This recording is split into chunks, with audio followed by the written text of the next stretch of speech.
Halo teman-teman, selamat datang lagi di Engman. Nah teman-teman, untuk memperkaya pembelajaran kita di Engman, maka Engman membuka playlist baru dan playlist ini sangat menarik, apalagi kalau bukan kalkulus.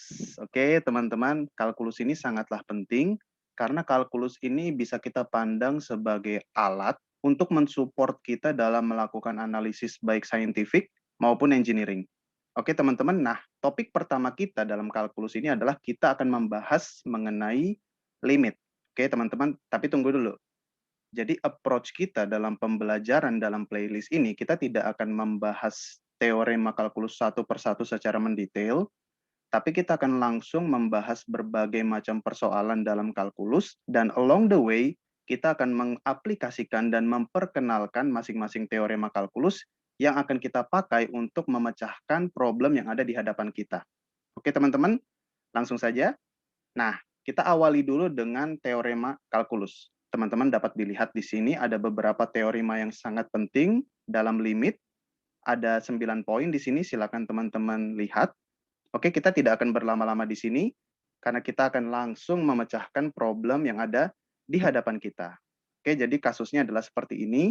Limit X mendekati 4 dari akar X kuadrat plus 9 dibagi X. Oke, teman-teman, jika teman-teman merasa tertantang, silakan bisa di-pause dulu videonya dan teman-teman mencoba mencoret-coret ya, teman-teman, untuk bisa mencari solusinya. Oke, Engmen tungguin ya. Siap, oke? Jika teman-teman sudah mencoba, langsung saja kita bahas. Nah, kita mulai dengan langkah pertama. Jadi teman-teman dapat dilihat, ini starting point kita, ini persoalan kita teman-teman, dan kita akan langsung memakai teorema yang ini. Jadi limit X mendekati C dari dua fungsi ya teman-teman, ada fx, fungsi X, dan fungsi yang kedua yaitu Gx, itu bisa kita pecah menjadi seperti ini bentuknya. Jadi limit X mendekati C, fx, dibagi limit X mendekati C, Gx, asalkan limit X mendekati C dari Gx itu tidak sama dengan 0. Kenapa tidak boleh sama dengan 0? Karena nanti jika kita bagi dengan sesuatu yang 0 itu pasti akan tidak terdefinisi.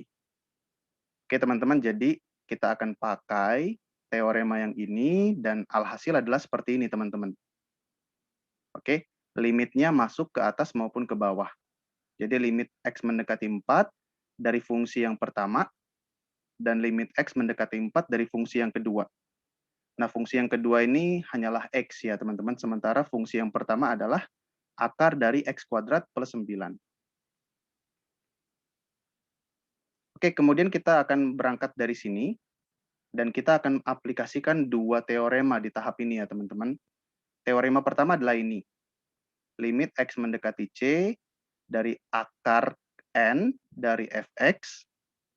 Nah, asalkan limit X mendekati C dari Fx itu lebih besar dari 0, oke, dan N itu even atau genap, maka limitnya bisa masuk nih teman-teman ke dalam akar. Oke, jadi misalnya akar 2 gitu ya, atau akar 4, dan intinya akarnya itu, N-nya itu even atau genap, maka limit bisa masuk nih ke teman-teman. Oke, ini akan kita aplikasikan untuk bagian pembilang, sementara untuk penyebut teoremanya cukup gampang nih teman-teman. Limit X mendekati C dari X, ya tentu saja adalah C. Nah, kita pecahkan dulu untuk yang penyebut. Limit X mendekati 4 dari X, kalau kita pakai teorema yang ini, maka hasilnya tentu saja adalah 4. Nah, di sisi lain untuk yang pembilang, berdasarkan teorema ini, teman-teman, limitnya berarti bisa masuk ke dalam akar. Oke, jadi akar, limit masuk dari fungsi yang pertama. Oke, teman-teman, so far so good. Next, kita berangkat dari hasil dari yang sebelumnya, dan kita akan pakai teorema yang ini ya, teman-teman. Jadi untuk limit X mendekati C, dari penjumlahan fx dan gx, jadi ada dua fungsi x, itu bisa kita pecahkan, teman-teman. Jadi limit untuk fx sendiri dan limit untuk gx sendiri. Oke, teman-teman. Nah, ini ada per 4 dan 1/4 itu adalah konstanta, jadi langsung saja bisa kita keluarkan seperti ini. Jadi kita fokus saja ke dalam kurungnya, teman-teman. Nah, dalam kurungnya adalah seperti ini, limit X mendekati 4 dari something plus something. Oke, masing-masing di sini sebenarnya adalah fungsi dari X. X kuadrat ini bisa kita pandang sebagai fx, sementara 9 ini adalah gx-nya. Oke, jadi namanya fungsi x itu tidak harus ada x ya teman-teman. Fx itu bisa juga konstanta. Oke, dalam hal ini gx bisa kita pandang sebagai gx sama dengan 9. Sehingga bentuk akhirnya adalah seperti ini. Jadi limit x mendekati 4 untuk x kuadrat, itu fx-nya, dan limit x mendekati 4 dari 9. 9 ini gx-nya. Oke, teman-teman. Nah, berikutnya setelah kita pecahkan seperti ini, kita aplikasikan lagi dua teorema. Kita berangkat dulu dari yang gampang, limit x mendekati c dari konstanta sama dengan ya konstanta itu sendiri. Nah, 9 ini kan konstanta, teman-teman. Jadi langsung saja limit x mendekati 4 dari sesuatu yang konstanta, dalam hal ini 9, ya sama dengan 9 itu sendiri. Oke, 1/4 ini stay. Nah, sekarang kita fokus ke bagian yang ini. Kita akan mengolah bagian ini dengan teorema yang ini ya, teman-teman. Jadi, limit x mendekati c dari fx dan fx ini dipangkat dengan n, maka limitnya itu bisa masuk, teman-teman. Jadi, limit x mendekati c, fx baru kita masukkan, kita pangkat dengan n. Nah, berarti bisa kita juga lakukan untuk ini, teman-teman. Limitnya masuk, kuadratnya keluar, jadi limit x mendekati 4 dari x itu kita kuadratkan. Nah, ini udah gampang banget nih, teman-teman. Jadi 1/4-nya stay, tentu saja.